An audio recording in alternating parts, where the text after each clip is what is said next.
नमस्कार दोस्तों। आरएसएसबी द्वारा ओटीआर गाइडलाइंस 2 तारीख को जारी कर दी गई थी। आप लोग देख सकते हैं एज ऑन डेट 2 जनवरी 2026 2 जनवरी 2026 को जारी कर दिया गया था।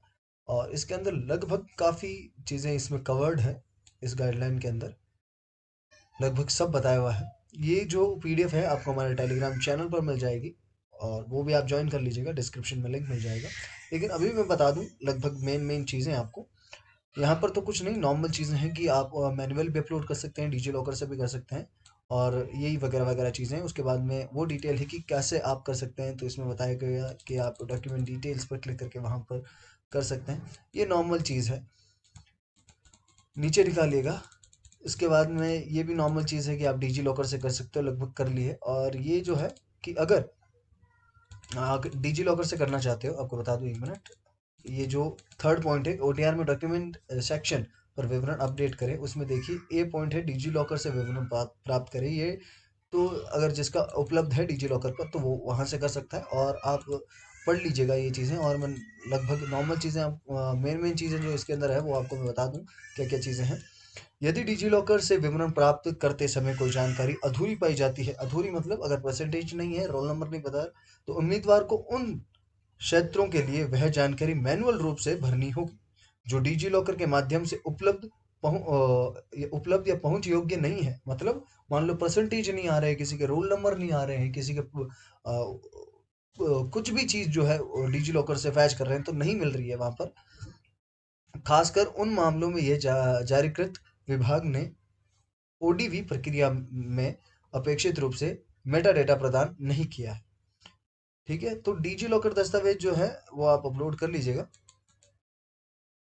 इसमें बताया गया है कि किस प्रकार से आपको डिजी लॉकर से फैच करना है, ये डिटेल है। उसके बाद में ये डिजी लॉकर का पूरा मेन्यू दिखाई देगा कि किस तरह से आपको इसको करना है।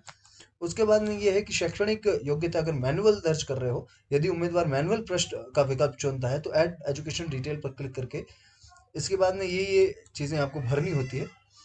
सभी अनिवार्य फील्ड भरे, जैसे qualification group, qualification level, qualification detail, board university, roll number, enrolment number, year of passing, type of examination, subject group, subject details, overall result, maximum marks, marks objective और परसेंटेज, ग्रेड या number of attempts. आवश्यक marksheet या प्रमाण पत्र upload करें। यहाँ पर ये जो मार्कशीट या जो सर्टिफिकेट है वो अपलोड करें, ये तो पहले ही हमें पता ही है वैसे।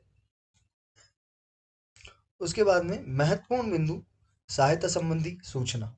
और यहाँ से हमारा जो मेन पॉइंट होते हैं वो शुरू होता है कि यदि किसी विकल्प या विवरण की जानकारी उपलब्ध नहीं हो तो आवश्यक जानकारी को जोड़ने हेतु अनुरोध कृपया इस ईमेल आईडी पर कीजिए। ये ईमेल आईडी जो दिख रही है recruitmenthealpdesk@rajasthan.government.in पर भेजें। कृपया ध्यान दें कि यह अनुरोध आवेदन पत्र की अंतिम तिथि, मतलब मान लो जैसे एलडीसी का भी फॉर्म है, वनपाल का फॉर्म है, उसकी लास्ट डेट के 3 दिन पहले होना जरूरी है। उससे पहले तो बहुत बढ़िया रहेगा, लेकिन 3 दिन पहले ही होगा तब आपका वो मान्य हो पाएगा। उसके बाद में अगर 2 दिन शेष रहे हैं तो वो मान्य नहीं होगा। यदि कोई उम्मीदवार ओटीआर में दस्तावेज विवरण प्रश्न पर, मान लो इसका क्या यूज़ है, इसका यूज़ ये है कि अगर आपके रिक्रूटमेंट पोर्टल पर मान लो आपकी सब्जेक्ट नहीं आ रही है, आपका बोर्ड नहीं आ रहा है, तो इस पर आप मेल कीजिए। ये गाइडलाइन के थ्रू अकॉर्डिंग है।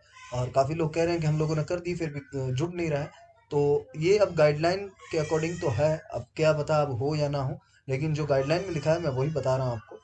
और हमें गाइडलाइन के अकॉर्डिंग ही चलना होगा। आगे ये सब नॉर्मल डिटेल्स हैं कि किस तरह से अग्री डिसएग्री वो वगैरह वगैरह आपको करना है। और आगे टिप्पणी है, यदि उम्मीदवार किसी भी योग्यता के लिए अपेयरिंग या विकल्प चुनता है तो उसे अंतिम वर्ष की कक्षा से संबंधित एक दस्तावेज अपलोड करना होगा। मतलब ये है, कुछ लोग आरसीआईटी कर रहे हैं और कुछ लोग मान लो बीए बीएड कर रहे हैं या कोई भी ग्रेजुएशन डिग्री कर रहे हैं। तो अगर वो अपेयरिंग है और उन्हें ग्रेजुएशन वाला फॉर्म भरना है तो वो एक काम कर सकते हैं। उनकी पिछली कक्षा, मान लो जिसने ग्रेजुएशन का भर रहा है तो उसको 12th की डिग्री करनी है, 12th की डिग्री अपलोड करनी है। और मान लो कोई आरसीआईटी कर रहा है और उसने ग्रेजुएशन कर लिया तो उसको ग्रेजुएशन के 3rd ईयर की मार्कशीट यहाँ पर अपलोड करनी है। और आवेदन पत्र के योग्य अनुभाग में शैक्षणिक विवरण प्राप्त करना। 1 मिनट। जब उपयोगकर्ता शिक्षण के विवरण पृष्ठ पर अगला नेक्स्ट विकल्प पर क्लिक करता है तो एक पॉपअप दिखाई देगा जिसमें यह संदेश होगा। अब वो संदेश क्या है वो आप लोगों ने भी देखा होगा। ये संदेश है कि 200 17 धारा लग सकती है अगर गलत भर दी तो, वगैरह वगैरह। ये है कि ये सिर्फ इसलिए है क्योंकि कोई भी गलत डिटेल ना भरे, मतलब जो उनके पास दस्तावेज है ही नहीं वो भी अपलोड ना करे। संबंधित भर्ती के लिए शिक्षण ट्रस्ट, ये नॉर्मल चीज़ है जो कि हमारे एजुकेशन डिटेल्स में आती है, जो कि हम फॉर्म भरते हैं उस वक्त आती है। उसके बाद अभ्यर्थी को ओटीआर के डॉक्यूमेंट डिटेल्स पेज पर अपनी विशेष दिव्यांग पीएच श्रेणी, ईडब्ल्यूएस श्रेणी, अधिवास जैसे डोमिसाइल, वैवाहिक प्रमाण पत्र और जन्म संबंधी विवरण आदि के लिए दस्तावेज अपलोड करने की सुविधा प्रदान की गई। अभ्यर्थी उक्त दस्तावेज को ओटीआर के डॉक्यूमेंट डिटेल सेक्शन में जाकर आप सेव कर सकते हैं। लेकिन ये देखिए, इसमें अंदर ये नहीं लिखा है कि ये अपलोड करना ज़रूरी है, तो नोटिफिकेशन में भी ये नहीं लिखा है, जो गाइडलाइंस है उनमें। और अब जो महत्वपूर्ण बिंदु है जो कि सबके लिए, और इसका वीडियो भी बन चुका है कि किस तरह से करना है, लेकिन आपको एक बार पढ़ के बता दूं मैं। महत्वपूर्ण बिंदु है कि ओटीआर के डॉक्यूमेंट डिटेल में एक बार शैक्षणिक विवरण, एजुकेशन डिटेल सेव हो जाने के बाद अभ्यर्थी उसे किसी भी प्रकार का संशोधन नहीं कर सकते। अतः अभ्यर्थी को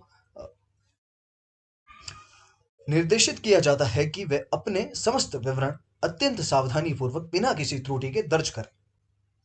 यह है। इससे नीचे वाला अगर देखें तो वो सबसे मेन पॉइंट है। यदि किसी अपरिहार्य कारणों या मतलब ह्यूमन एरर के संशोधन आवश्यक हो जाता है तो उसके लिए अभ्यर्थी को राजस्थान लोक सेवा आयोग आरपीएससी से संपर्क करना और उसे संशोधन उच्च कारणों एवं आवश्यक विवरणों सहित आरपीएससी की वेबसाइट पर उपलब्ध ग्रीवेंस पोर्टल के माध्यम से अनुमति प्रदान करनी होगी।